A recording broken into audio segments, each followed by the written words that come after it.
Hope I find you well. What I wanted to talk about today is how bright it is outside. It's absolutely marvelous.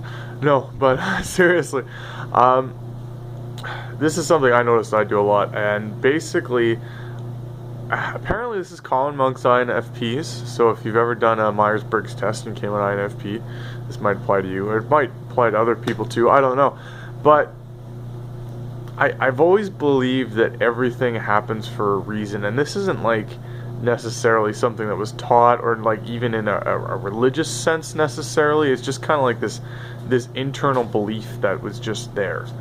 I must have picked it up at some point, but anyhow, so it was this belief that was always been there, and this can lead to a lot of different things, of course, but one of the negative things that it led to is that if everything happens for a specific reason, then everything bad that happens to you is directed specifically at you.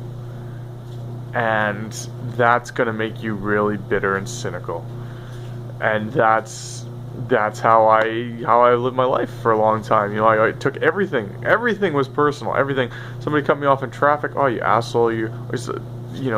My friends went out and didn't text me. Oh, you assholes.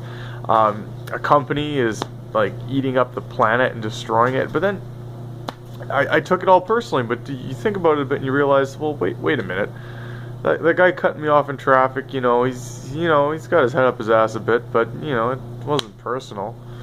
If it would have been somebody else driving there, he would have cut them off too, right? Like it's not. He's just trying to get somewhere quick for whatever reason.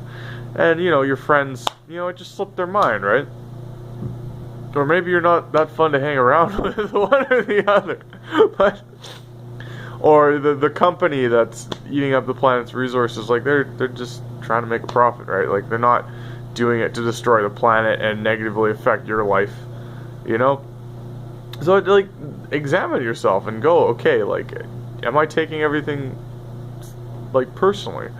And there might be some good to it too. I don't know. I haven't looked at it that much yet, but definitely watch it. Otherwise you'll get super cynical, and being super cynical sucks. And don't get me wrong, there is such a thing as a realist, but there's a fine line between realism and cynicism. As always, onward and upward.